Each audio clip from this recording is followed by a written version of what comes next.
Welcome and hello to this video about SecretGuard, a C program that scans files for hard-coded secrets like passwords, API keys and tokens. In this video we'll cover how to build and run SecretGuard, its features and how to set up a Git pre-commit hook to keep your codebase secure. To learn how to build, clean and test SecretGuard, let's first take a look at the relevant commands from the README file. First of all, we have three commands that are relevant for the build. Make and make all, they do basically the same thing, then make run and make clean. Let's start with the make to build the program. This allows us to next run the scan through all of the folders and subfolders from the current directory. One of those subfolders is the examples folders, containing 2 demo repositories and some rather interesting files like the Bible or James Bond. To demonstrate that the program is working on files with a lot of text, let's test it on the James Bond file. But how can we do that? To find the right command, we could either check the README or use the command line to give us the options we need. Okay, so now we know that there are options and a path that can be set. But for now we don't really need any options. We'll come to that later. That's strange. Why is there a password in line 5444? Oh, I see. It's actually a hard-coded password in the text. How could something like this happen? Well, lucky me, our code works. But what about file structures that are more complex than a single file? For that, we can check the demo repo. Inside we have multiple files and subfolders. Each layer has 10 errors scattered across multiple files. Since there are 4 layers in total, there should be 40 risks. Now to the options.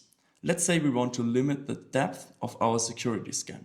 We can do that with the max depth option. Setting it to 0 will only scan files in the root directory and none of the subfolders. Here are 10 findings. If we change it to 1, it will also scan the first subfolder, which results in 20 findings. Now 2 will also include the second depth layer with 30 findings in total. Then threads. Threads improve performance by scanning multiple files in parallel.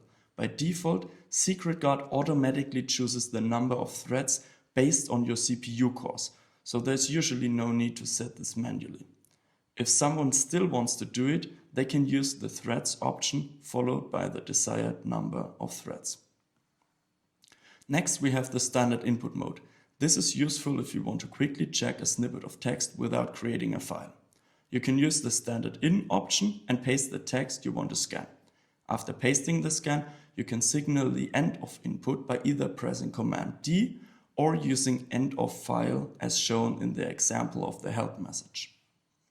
Then we have the JSON output.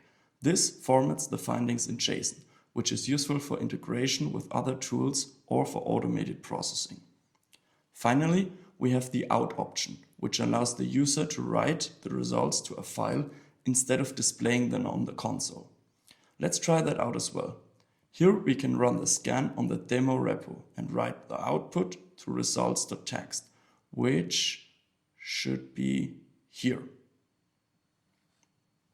Before we finish, let's quickly take a look at how to run the tests for SecretGuard. We can do this with the command make test. Since we have quite a few tests, it may take a while. And it finished. All tests have passed successfully. Lastly, and probably the most practical feature of our program, Git hooks. The way we implemented it works like the following.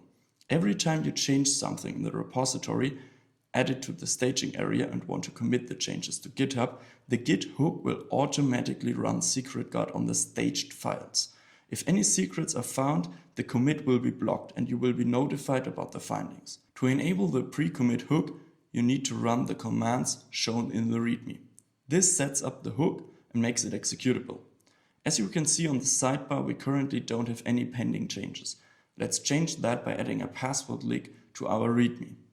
Since I'm not very creative with example passwords, let's just use my real Moodle password. Highly secure 007. Because as everybody knows, the best password manager is a public Git repository. So let's just commit and see what happens.